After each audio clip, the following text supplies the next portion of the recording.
programa que você ouve agora é uma produção da Central 3.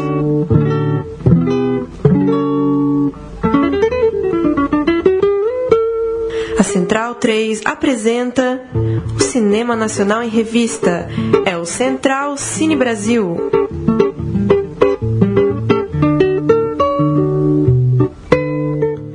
Alô, amigo ouvinte da Rádio Central 3, está começando mais um Central Cine Brasil, edição de número 76 do programa que fala de cinema brasileiro aqui na nossa Rádio Central 3. Eu sou o Lucas Borges, à minha frente Bruno Dias. Como vai, Bruno? Tudo bem, Lucas? Tudo bom. Murilo? Tudo bem, Lucas? E hoje em ritmo de Mostra Internacional de Cinema de São Paulo, o evento do ano aí para os cinéfilos. Exatamente, vamos falar muito de mostra e hoje temos uma estreia aqui, o nosso grande amigo ouvinte e cinéfilo Pedro Botton, é assim? Essa é a pronúncia? Botton. Pedro Botton, como vai, Pedro? Obrigado por estar aqui conosco. Tudo bem? Minha estreia na entrevista, mas já vim naquele Melhores do Ano 2016. É verdade, naquele é verdade. Comecinho desse ano. Sua segunda participação. Segunda participação. É isso aí. E ao telefone conosco, o diretor de um filme que está também na 41ª Mostra Internacional de São Paulo, Marcos Abujamra, diretor de Paulo Autran, O Senhor dos Palcos. Olá, Marcos, muito obrigado por nos atender. Olá, Lucas, obrigado a vocês. O Marcos, então, depois de dirigir Jars Macalé, o Morcego na Porta Principal, documentário sobre essa grande figura da música nacional, depois de dirigir Mário Lago, mais um documentário sobre a grande figura da dramaturgia e da música brasileira, agora nos presenteia com Paulo Autran, O Senhor dos Palcos, e eu começo te perguntando, Marcos, qual é o fio condutor que liga essa sua carreira documental, né? Se é que dá para explicar o que justifica esse seu caminho por Jars Macalé, Mário Lago e agora Paulo Autran, três figuras icônicas, ímpares aí, né, da cultura brasileira? Olha, foi tudo muito circunstancial na minha vida. Eu trabalhava com música, enfim, sou músico de formação e comecei a me envolver muito com teatro. Trabalhei durante muitos anos fazendo trilha sonora para musicais, enfim, e para cinema um pouco também. E comecei a adquirir um interesse muito grande em dramaturgia, por cinema, por teatro, e essa minha ligação com a música, enfim, eu tinha muitos contatos e acabei sendo convidado para me envolver num projeto sobre o Jars Macalé. E acabei tocando o projeto adiante e surgiu esse documentário como consequência desse projeto. E, enfim, foi uma coisa um pouco inesperada. Eu estava já realizando alguns curtas, isso tem mais de 10 anos. E essa ligação com a música facilitou a execução do projeto, a viabilização do filme sobre Jars Macalé. Eu tinha uma admiração muito grande por ele. E a repercussão do filme me fizeram... surgiram novos convites. O Mário Lago foi um convite, na verdade, do Máriozinho Lago, que gostou do filme sobre o Macalé. E o Paulo Autran veio um pouco na mesma sequência. A Mariana Marinho, que é minha sócia na Dona Rosa Filmes, ela estava realizando uma amostra também sobre o Mário Lago. E foi convidada, enfim, sugeriram para ela a realização de um documentário sobre o Paulo Autran.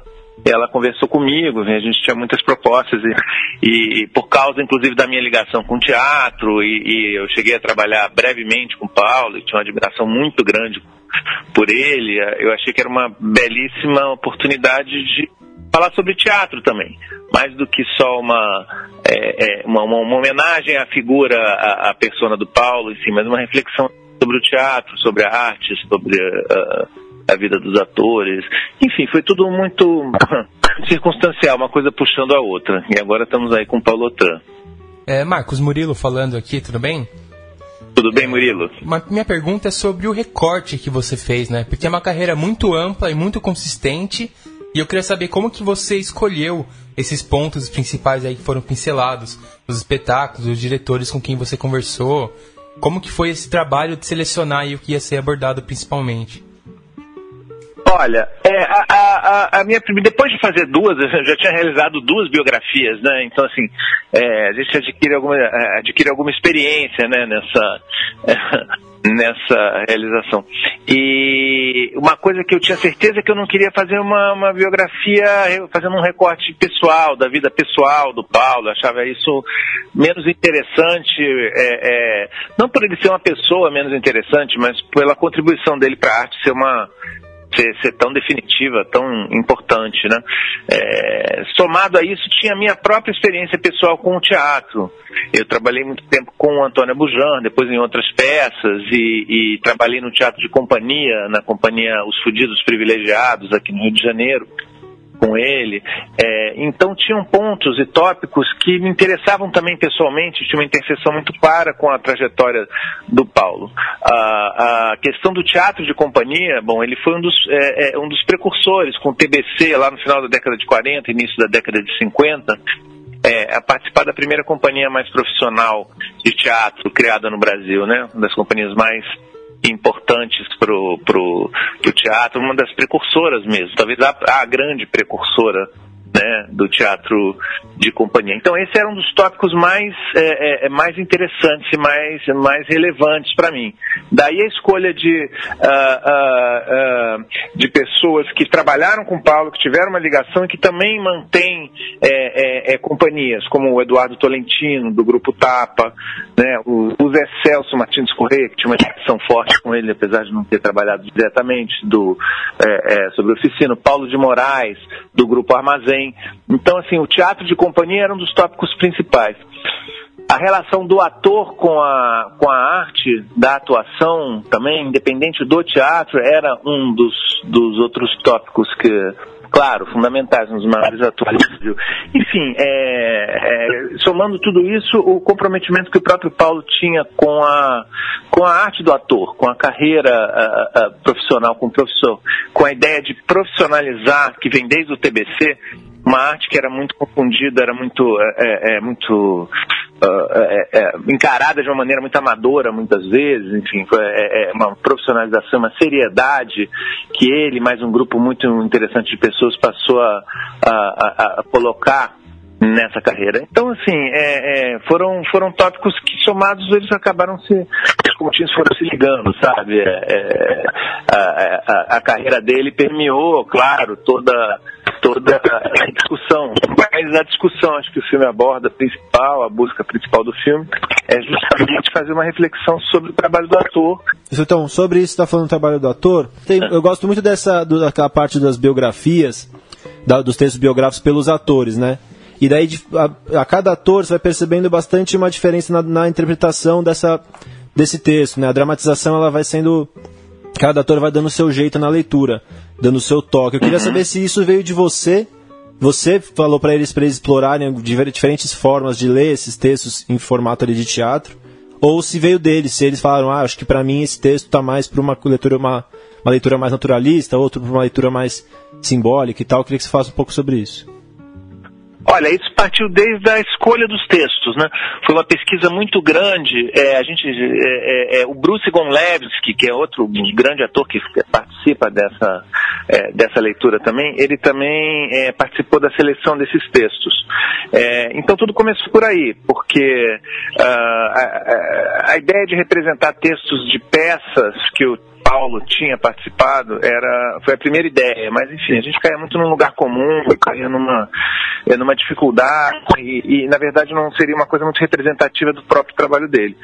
E aí veio a descoberta de que os textos escritos, as entrevistas escritas que ele deu ao longo da vida eram muito mais detalhadas, ricas e extensivas do que as entrevistas televisivas que ele tinha. Então eu tive essa ideia de juntar essa leitura, porque na verdade são representações do Paulo através das palavras escritas, né, nessas entrevistas. Então rolou uma seleção de mais de 150 textos de livros distintos. um livro do Guzik, muito importante, sobre o Paulo, tem uma autobiografia sobre as peças do Paulo, tem uma autobiografia não publicada, algumas outras entrevistas que ele deu para jornais ao longo da vida, enfim. Desses 150 textos surgiu uma seleção bem eclética, justamente buscando uma diversidade, né, de representação do pensamento do Paulo. E a escolha dos atores para se fazer, a Beth Coelho, por exemplo, para fazer os textos que ela fez, a Patrícia Selonck para fazer alguns textos mais diferentes e tal, isso contribuiu muito para chegar nessa diversidade. Não teve tempo assim de ensaio, de conversa, são grandes atores, né? Então, assim, foram conversas por telefone antes da gravação, antes da gente conseguir chegar a gravar, e são atores incríveis que contribuíram muito para a construção, né, dessa variedade. Mas foi uma coisa conversada, assim, sabe?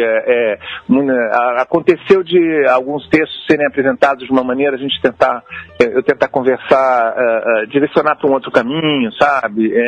Mas foi assim, tudo muito, muito fluido. Isso foi uma direção dentro de respeitando muito o que esses atores que estavam lá, todos que haviam trabalhado com o Paulo, que tinham muito carinho por ele, queriam também acrescentar ao filme. Mas sim, tinha desde o início essa ideia de diversidade, tanto nos temas a serem apresentados, como nessa diversidade de interpretação, justamente de uma forma mais realista, outros de uma forma mais distanciada, enfim, algumas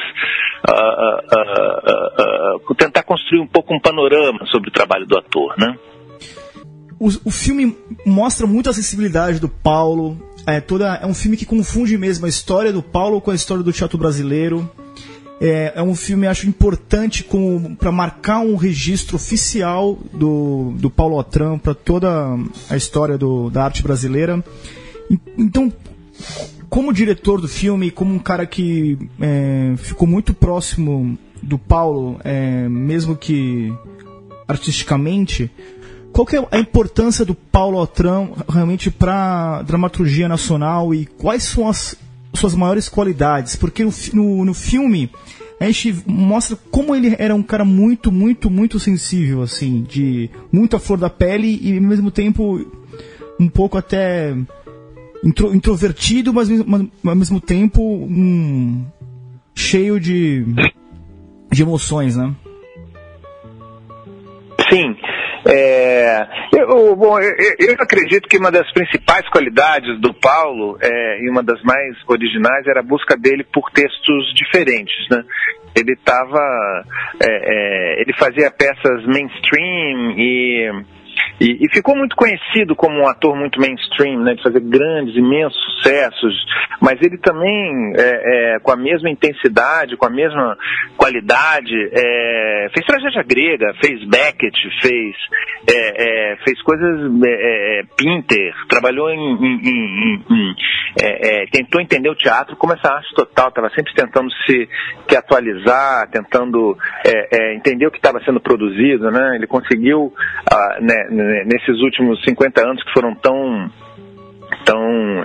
transformadores, né, na arte do teatro, tanto na dramaturgia como na produção das montagens, enfim, ele conseguiu acompanhar, ele buscava sempre acompanhar com uma qualidade incrível, textos de diversas formas. Isso pelo menos é o que me chamava muita atenção. Para além de um grande ator, ele era uma pessoa extremamente culta, extremamente antenada, extremamente ligada com a própria evolução do teatro, com novas vertentes, novos atores. Ele assistia tudo, ele ia a todas as peças, ele estava muito atento ao que estava acontecendo. Marcos, não vou citar aqui em que momento do filme acontece, né? nem o que acontece exatamente, mas existe uma inserção com a Fernanda Montenegro, né, no filme, que é um ponto alto, né, do documentário e um momento muito tocante, né? Eu digo mais que eu acho que é uma das grandes cenas do cinema desse ano. Sem dúvida, dá para afirmar isso, né? Porque realmente são minutos ali mágicos, né? Agora eu gostaria de saber se você contava com esse depoimento desde o início do filme, né? Se foi uma surpresa, como surgiu esse depoimento, e se ele moldou o seu filme de certa forma, quando você descobriu que teria, né, esse diamante na sua mão, né? Que quem assistiu o filme vai descobrir o que é. Olha, foi uma surpresa muito, muito, muito grata. A Fernanda foi a última entrevista que foi realizada, foi o último dia de filmagem. O filme já estava sendo produzido e editado já há alguns meses. Então, toda essa concepção de se falar da história do teatro, de se falar sobre as companhias, sobre o teatro brasileiro, sobre gente de teatro, como ela fala nas palavras dela, já tinha acontecido. A gente já tinha inclusive gravado com os atores, os outros que haviam representado os textos do Paulo.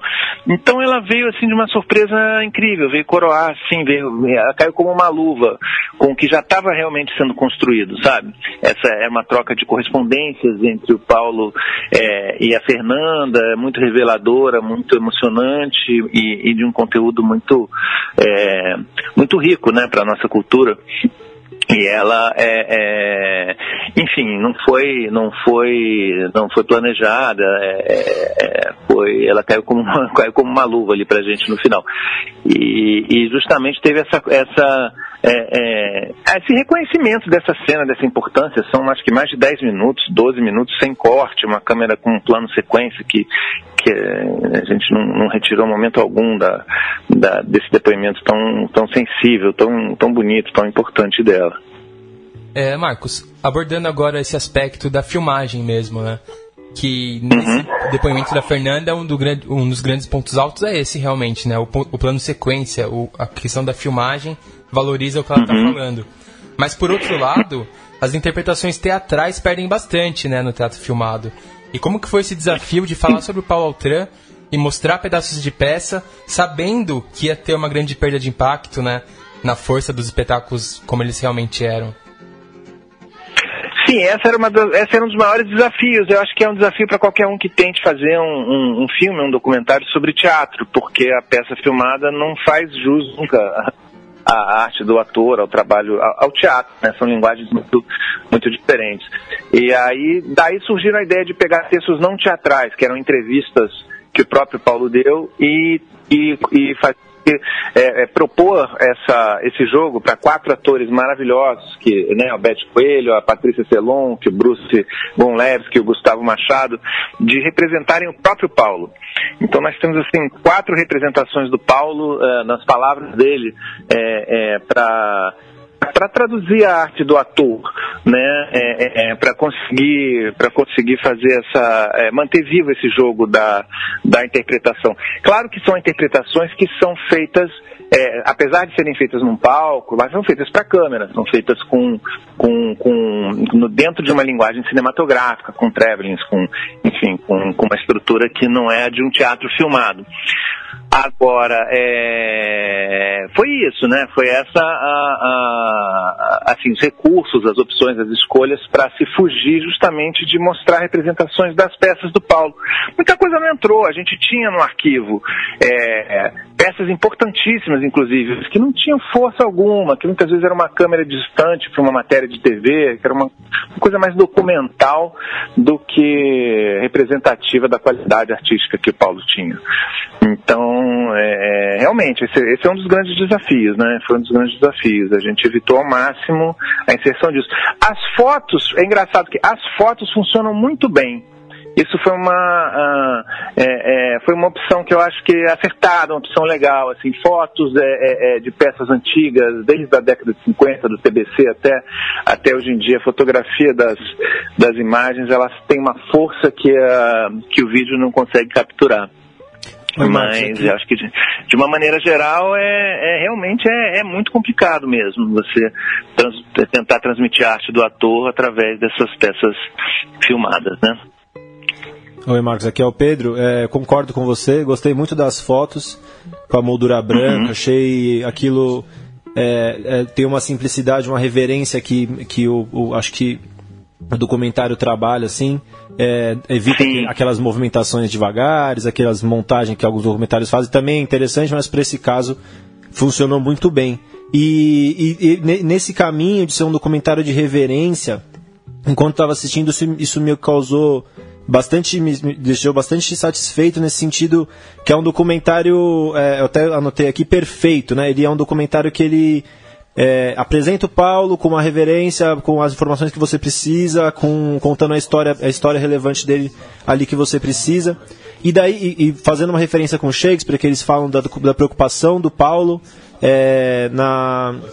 em trazer um texto acessível, né? Transformar o Shakespeare aquela hora que ele fala que ele mexe no texto. Queria saber se foi uma preocupação de vocês durante o filme também, fazer um documentário acessível no melhor sentido possível, acessível, um documentário que realmente traz você pra dentro do filme e que faz você entender quem foi esse personagem gigantesco aí. Sim, que bom que você falou isso, até porque realmente foi desde o início era uma convicção até, assim, era um caminho muito, muito claro, dessa inspiração pelo personagem do Paulo para construir a linguagem do filme. E ele prezava muito a clareza do discurso, né? A peça bem acabada, os textos bem acabados, as ideias muito claras, muito bem contadas. Ele vinha, né, dessa escola, ele é um dos criadores, inclusive, dessa escola aqui, né, no Brasil. Então, eu acho que assim, nos meus filmes, nesses filmes biográficos, eu tentei muito me inspirar no personagem para construir a linguagem dele. No caso do Jardim Macalé, por exemplo, que é talvez o oposto dessa coisa apolínea do Paulo, muito mais dionisíaca, né? O filme é bem mais anárquico na montagem, nas escolhas, na apresentação do personagem, sabe? Então, sim, foi justamente uma tentativa de se inspirar no personagem do Paulo, criar uma linguagem que fizesse jus, né, que dialogasse mesmo, né, com os caminhos estéticos dele, né, trazer essa clareza, trazer essa limpeza, explicar as ideias, mesmo que muitas vezes com recursos de lettering, que são poucos, mas em momentos precisos para se explicar determinados assuntos, sabe, onde a gente não parasse a história para contar. Enfim, você está absolutamente correto, assim, era o norte, assim, para a construção da dramaturgia do filme. Paulo Autran, o Senhor dos Palcos, então uma excelente pedida para a Mostra Internacional de Cinema de São Paulo, ainda não estreou na mostra, né? Vai estar em sessão no dia 29/10, próximo domingo, 21h50, no Espaço Itaú da Augusta, 30/10, segunda-feira, às 14h, na Cinesala, e 31/10, terça-feira, às 8 horas, no Espaço Itaú da Frei Caneca. Muito obrigado por nos atender, Marcos, e parabéns pelo documentário. Poxa, muito obrigado a vocês. Um ótimo papo aí com vocês. Uma rápida pergunta, Marco. Depois da mostra, onde que o pessoal pode assistir o Paulo Autran, o Senhor dos Palcos? Com a carreira do filme. O documentário vai estrear no Canal Curta, uma coprodução com o Canal Curta. Sim. Ele não vai para salas comerciais de cinema. Mas já tem data? No início do ano que vem, não tem uma data marcada ainda, mas deve ser por volta de fevereiro, aí nós vamos ter mais uma pré-estreia, mais um badalo aí para fazer esse lançamento. Bacana, Marcos. Muito obrigado. Estão todos convidados a irem lá. Com certeza. Muito obrigado. Tá bom, muito obrigado, hein? Obrigado, Marcos. Parabéns pelo filme. Valeu, Marcos, parabéns. Parabéns, obrigado. Não foi possível encontrar um trailer do filme na internet, mas vamos então ouvir um trechinho aí de uma passagem icônica do Paulo Autran pelo cinema em Terra em Transe.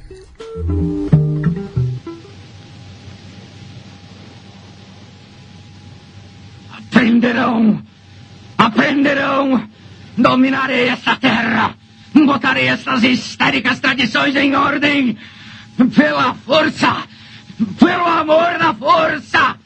Pela harmonia universal dos infernos! Chegaremos a uma civilização! A história do cinema brasileiro. Falamos sobre o filme de Marcos Abujan, agora vamos destrinchar um pouco da história de Paulo Autran.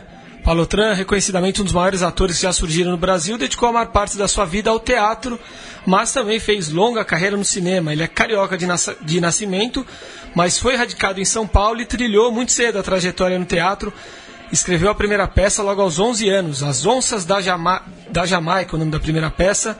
Ele fez parte, né, foi um dos precursores do TBC, do Teatro Brasileiro de Comédia, né, que, como o Marcos falou há pouco, foi um dos precursores, aí, um dos pilares do cinema profissional, né, do teatro profissional, do teatro de grande qualidade no Brasil. Do TBC, ele migrou para a Companhia Vera Cruz, né, que também foi criada pelo Franco Zampari. Na Vera Cruz, o Paulo Altran teve início na sua carreira no cinema em produções como Appassionata, de Fernando de Barros, Veneno, de Gianni Pons, Uma Pulga na Balança, de Luciano Salsi, e em 66 atuou no grande clássico Terra em Transe, de Glauber Rocha. Após algumas participações em teleteatro, nos primórdios da televisão, Altran fez sua primeira novela, em 1979. Foi pai herói de Janete Claire. Atuou ainda em Guerra do Sexo, ao lado de Fernanda Montenegro, sassaricando com a eterna companheira de palco Tônia Carreiro. Voltou a trabalhar de forma mais prolífica no cinema nos anos 90. Fez Felicidade é, de Cecílio Neto, Tiradentes, de Oswaldo Caldeira, Oriunde, de Ricardo Bravo, ao lado de Anthony Quinn, O Enfermeiro, de Mauro Farias, Memórias Póstumas, de Brás Cubas, de André Klotzel, e esses dois últimos baseados em Machado de Assis, né? Em 87 ele venceu o troféu Candango de melhor ator no Festival de Brasília com O País dos Tenentes, de João Batista de Andrade. Mais recentemente, próximo ao seu falecimento, em 2006, ele atuou em A Máquina, de João Falcão, em O Ano que Meus Pais Saíram de Férias, de Karl Hamburger, que representou o Brasil no Oscar, e também fez parte do elenco de O Passado, de Hector Babenco, isso em 2007. Ainda em 2007, Paulo Altran faleceria aos 85 anos por complicações no pulmão. O que os senhores teriam a dizer? Como a gente estava falando com o Marco, a história do Paulo se entrelaça com a história do teatro brasileiro e é muito assim, realmente é um monumento mesmo, e eu sinto que está se perdendo um pouco a importância desse nome com as novas gerações. Então por isso que é muito importante o documentário do Marco Abujanra.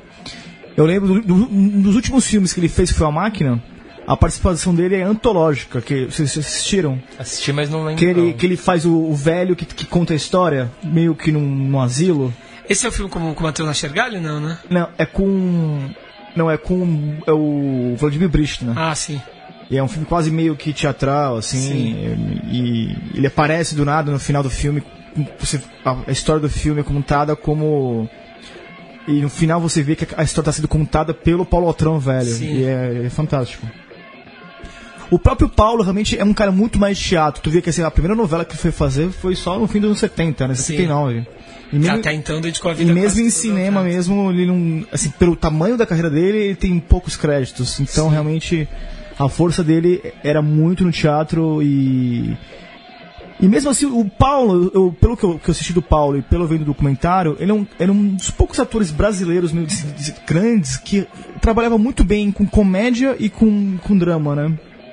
Isso é muito interessante. E ele tem poucos títulos aí no cinema, alguns nem tão importantes, mas o que ele faz em Terra em Transe já é o suficiente para marcar ele para sempre na história do cinema brasileiro, né?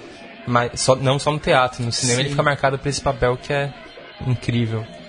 E como o bloco é de história e a história quem fazemos somos nós, né? A história está sendo feita. Eu queria só dizer que um dos entrevistados importantes do filme é o José Celso Martinez Corrêa, como ele mesmo falou na entrevista. E atualmente o Teatro Oficina está passando de novo, né, por aquele período de disputa, aquela disputa sobre o espaço. Enfim, acho que não cabe, não é o lugar pra gente falar aqui disso, mas acho que para quem está ouvindo aí, quem se preocupa com teatro, que gosta de Paulo Altran, vale a pena se inteirar e se envolver com essa história. Com o Grupo Silvio Santos. Com o Grupo Silvio Santos, uma história antiga que, de novo, parece que voltou a atrapalhar aí o teatro brasileiro. Sim, e só para encerrar, antes da gente começar a falar de mostra, um ponto da vida do Paulo Altran que a gente acabou não citando na entrevista é que vem de uma família extremamente, né, bem estabelecida, aristocrática. Ele fez direito no Largo São Francisco, né? Poderia seguir com o seu escritório de advocacia ali. E, ao mesmo tempo, era uma pessoa completamente ligada ao teatro, né? Que no documentário ele diz que assistiu a todas as grandes peças que vieram ao Brasil, né, na época. Enfim, e deu nisso, né? Uma pessoa com um talento nato, extremamente instruída. Uma fixação por Shakespeare, né? Que ele fala bastante, sim, né? Essa relação do teatro enquanto disciplina mesmo, né? Para ele, teatro era uma forma de vida. Ele via através do teatro, era a forma que ele enxergava a vida e uma possibilidade de felicidade, sei lá, de qualquer coisa, mas para ficar muito claro como ele vivia o teatro, né? A dedicação que ele tem a isso é total, tanto que o filme praticamente ignora a vida pessoal dele, né? Sim. Foca só na carreira. Mesmo porque eu acho que se confundem, né, no final das contas. Né? Porque ele mesmo, em cartas que aparecem ou trechos que aparecem no filme, ele diz que a vida dele é o teatro, que no momento em que ele não pode mais atuar, a vida acabou pra ele. Sim. Isso é bem... E no documentário mostra muito que ele confiava e gostava de trabalhar com jovens diretores, porque no documentário tem várias entrevistas com diretores que com ele trabalhou, que agora estão velhos, mas são relatos de 20, 30 anos atrás, que eram diretores jovens. Até o próprio Glauber, quando foi fazer o Retrans, também era um diretor bem jovem, de menos de 30 anos. E isso mostra como o Paulo sempre queria, que o próprio Marco falou na entrevista, se reinventar, se experimentar, sempre estar à frente, não ser um cara e mostra humildade antiquado. Também, né? Muita humildade, porque humildade você é um ícone, um cara já com muita vivência e vai lá trabalhar com um cara novo, começando, ouvir o que ele tem a dizer. Exatamente. E se deixar ser dirigido por ele, né? Isso mostra a humildade da pessoa e o comprometimento e orgulho com o ofício, né? Porque ele sabe que o teatro é o experimento, o teatro é assim que jogar contra as expectativas, o teatro é aquele caldeirão de tudo ao mesmo tempo. E é legal que fica bem claro que teatro é palco, né? É legal isso de ele não ter tantos textos, tem que pegar os textos das entrevistas, né? O Paulo Autran não era crítico, não escrevia, não é autor de peças, né? É legal mostrar o teatro através do palco mesmo, da presença do ator em cena. Isso eu acho uma coisa legal, não desmerecendo quem faz outra coisa, mas eu acho legal essa abordagem bem clara de que é atuação, texto em cena, teatro construído assim. Exatamente. E se Bruno Graziano estivesse aqui com a gente, falaria: Paulo Autran, o Laurence Olivier brasileiro. Seria essa a comparação? Faz sentido. O Laurence Olivier brasileiro, pela toda a sua histórico com William Shakespeare. É isso. E para encerrar o programa nesses minutos finais, vamos falar um pouco da mostra que está acontecendo, né? Segue até o dia 1º de novembro, né? Aqui nos cinemas de São Paulo. Cada um puder falar um pouquinho de um filme que assistiu, de um filme que quer assistir, as impressões. Já dá pra fazer um primeiro balanço, né? Foi uma semana inteira aí de mostra. Eu consegui ver algumas coisas nacionais que eu tinha destacado aí anteriormente, mas o que mais chamou a atenção mesmo foi Gabriel Montanha, que eu fiquei impressionado com o filme, achei um filme muito bom e um filme grande. Ele passa um valor de produção enorme, poderia ser um filme de Hollywood tranquilamente. E o orçamento imaginou que tenha sido baixo. Mesmo Você assim, chegou a ouvir alguma coisa? Eu procurei o orçamento e não encontrei. Então realmente... Mas eu fiquei bem curioso nessa questão. Ele consegue fazer muito com talvez muito pouco. Pisaram na bola também novamente com a escolha do indicado, né? O filme é muito universal, feito em vários países. Com certeza seria um representante à altura pro Oscar. O filme internacional. O filme, um amigo meu, tava na mesma sessão que você tava. Ele mandou uma mensagem no final do filme. O cara que nem fala muito comigo, só porque eu gosto de cinema, a gente se fala. E ele falando do Gabriel Montanha. O filme foi muito Realmente, aplaudido no final. O pessoal sim. ficou impressionado mesmo. Pretendo ver no domingo, tem uma sessão 13h30, se não me engano. Mas o Gabriel estreia em circuito. Já estreia em circuito Dia agora. 2 de novembro. Então não precisa ter Então, pressa, assim, né? Dá pra passar uns na frente aí. Bacana. Eu vi também 2 documentários muito bons, que foi o Soldados da Araguaia, numa sessão com a presença de José Genuíno. E é um filme que mostra ali a guerrilha do Araguaia num outro viés, né? Mostra os militares mesmo falando. E você tem uma imagem de que vai ser um filme reaça, né? Mas na verdade são os militares que foram oprimidos também pelo alto poder. Sim. Os caras de baixa patente que só se ferraram. José Genuíno, no caso, estava do outro lado, né? Isso, dos combatentes. Em nenhum momento ele ouve os combatentes. É um filme só de um lado. E tinha muito militar nas cadeiras do cinema? Ou? Não deu pra reparar muito não. Tinha uns tiozinhos que talvez fossem, mas não vou chutar não. E vi também o Cartas para um Ladrão de Livros, que é espetacular. Sim, deve ser muito filme bom. aí que eu queria expectativa, ver. Né? Deixou muito com o público. O filme tem drama, tem comédia, tem muito humor, romance, aventura. É um Prenda-me se for capaz em versão então esse filme, documentário certeza, e com personagem muito brasileiro. Vai entrar em circuito esse filme.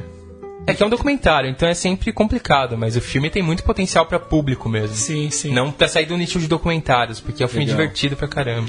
Já que você falou do Prenda-me se for capaz brasileiro, eu vou falar do 12 anos de escravidão brasileiro. Que é muito melhor que 12 anos de escravidão. E... É nesse nível mesmo? Eu achei e não vi motivo pra tanta Vazante, discussão. né? O Vazante, um filmaço, né? Realizado por uma diretora branca, como a maior parte da sua equipe branca. O que talvez né, imagino tenha gerado as discussões lá em Brasília, né, por parte de militantes do movimento negro. Essa equipe toda estava na sessão da última quarta-feira no Frei Caneca, por isso eu digo, né, que a equipe é majoritariamente branca. Mas estavam ali também atores que são refugiados da África, que acabaram fazendo o papel dos escravos no filme. E a questão é que o filme ele tem como protagonista uma família escravocrata, mas aí, em todo momento testemunha ali o dia a dia do negro, enfim, e toda a trama coloca em conflito, em contato, escravos e senhores escravos. E além disso, um filme lindíssimo, né, feito em preto e branco, baita enredo, baitas atuações, vale muito a pena assistir um filmaço, né? Se gerou toda essa expectativa. Causou muita polêmica aí nos debates, mas eu nem vi o filme e já saí defendendo, porque é um filme de ponto de vista de uma criança branca da aristocracia. Ele tem que refletir um pouco esse ponto de vista. Mas parece você, como um militante negro, achar que deixou a desejar no seu sentido, porque ele é um filme de ponto de vista. É necessário fazer filmes de todos os pontos de vista diferentes, né? Mas parece que a crítica do movimento negro se baseou não no argumento do filme, né? Que o argumento do filme realmente ele é bem crítico, né? Só de você mostrar isso já fica muito claro o absurdo que era. Foi mais da produção, da equipe, de onde estava vindo, né? Foi uma coisa mais nesse sentido. Eu queria te perguntar se teve debate depois, eles falaram sobre isso. Abriu para perguntas. Quem estava presente também era uma historiadora negra que participou da construção dos atores e do enredo, que é muito bacana, né? Ter uma historiadora negra ali participando disso. Uma pessoa, um espectador negro, disse que, do ponto de vista dele, a história da escravidão era uma história normal, ficção, mas que gostou muito do papel que a mulher é colocada no filme, que é muito interessante, de fato, enfim.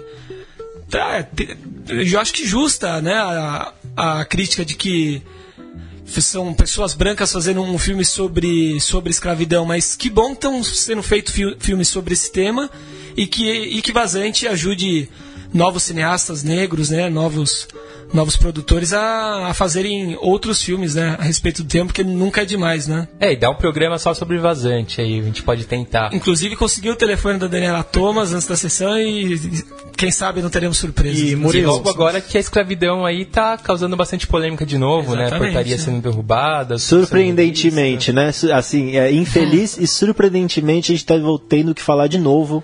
Pois é. E Murilo, você assistiu incrível também... como uns 3 programas seguidos que a gente fala sobre retrocessos nossos que estão indo de encontro aos filmes que a gente tá falando, assim.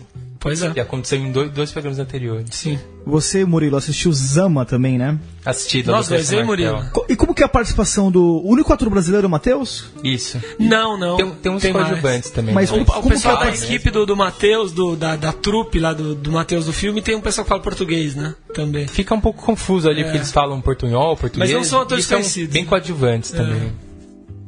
Mas o filme é uma loucura, assim. Tem momentos que você embarca, tem momentos que não. Então você fica meio no vai, no fim das contas. Uma doideira. Mas a fotografia é incrível, né? O Rui Poças, português, que a gente comentou outro dia, tá com tudo. Tá vindo em vários filmes e fazendo um grande trabalho.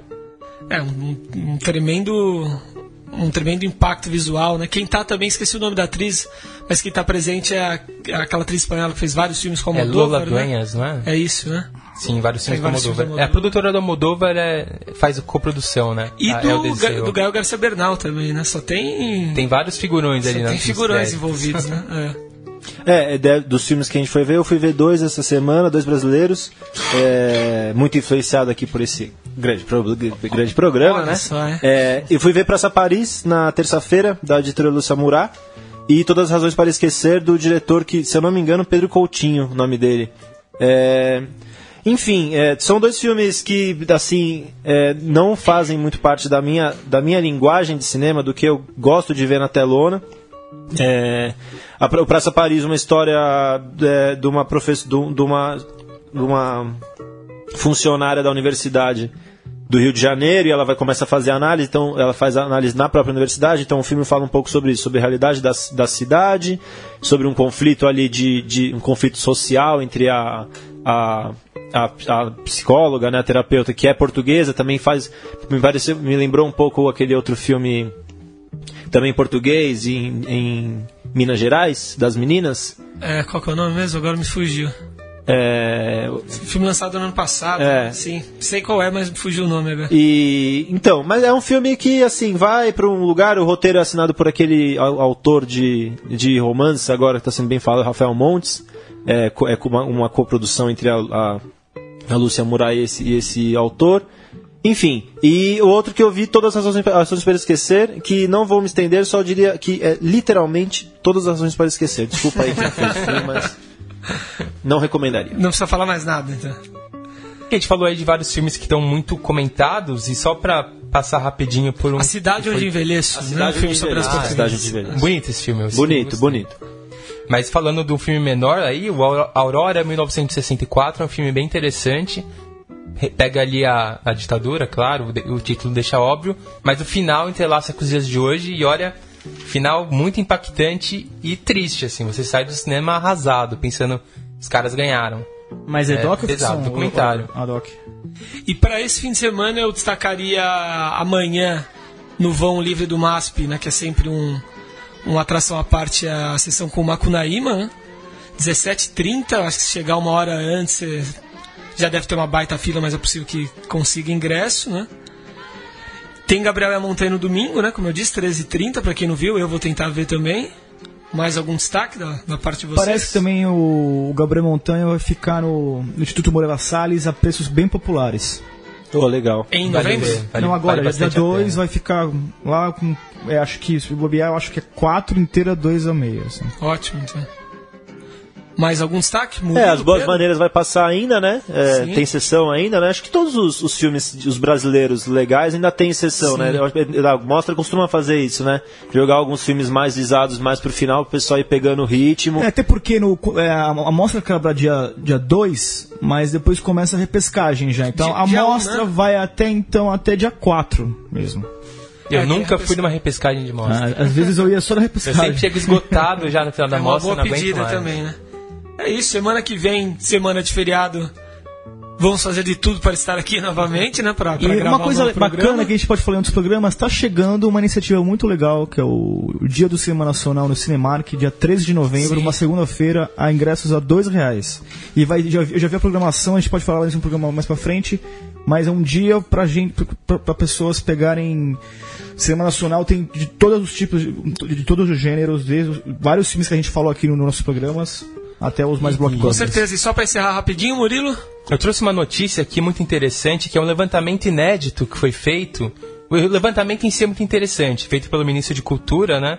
O Sérgio Sá Leitão, que foram feitos 881 filmes no Brasil desde 2012, e só 438 deles tiveram média inferior a 4 mil ingressos. É muito pouca coisa, né? E o ministro até ele ironizou e falou que ele tem mais amigos no Facebook do que isso. E só o fato dele ter pedido esse levantamento e vindo com essa informação é preocupante. Na verdade, deveria representar um desafio para uma indústria que está fazendo tanta coisa boa, né? Mas na mão desse tipo de gente é um prato cheio para... São só números, né? Para um retrocesso, né? É uma análise muito fria dos números. Sim. Mas quem fez esse relato foi o ministro do... O ministro da Cultura. Eu vi também, o cara que era o presidente da Rio Filme. Saiu uma entrevista hoje no UOL, foi o que eu vi, falando que quer revisar e Rouanet. Não, é um absurdo como o cinema brasileiro fosse bilheteria, né? O que o cinema brasileiro está fazendo em on demand, né? Em televisão, o pessoal assistindo, querendo fazer outras coisas. Analisar como bilheteria na crise de distribuição que a gente sempre viveu. É um problema, é uma falha, mas enfim. Pensamento muito pequeno. E cinema não é só bilheteria, cinema é registro. Assim, justamente. Quantos filmes a gente está falando aqui são registros históricos, são releituras nossas, são diálogos que a gente tem com a nossa cultura, com a nossa história, com o nosso momento. E os filmes são para ser descobertos, assim, então... Não, esse próprio do Paulo que a gente falou hoje, é fundo setorial, tem grana e não vai pro cinema e não importa. O filme é um documento gigantesco. Exatamente. Necessário. Mas essa é uma discussão que pode continuar no nosso próximo programa. O nosso tempo está se esgotando. Muito obrigado, Bruno, Murilo, Pedro, pela presença. Muito obrigado pro Pedro estar aqui, está sempre bem-vindo. Valeu, galera. Um prazer participar desse programa maravilhoso da Central 3. Você ouviu uma produção da Central 3. Para ouvir a programação completa, acesse central3.com.br.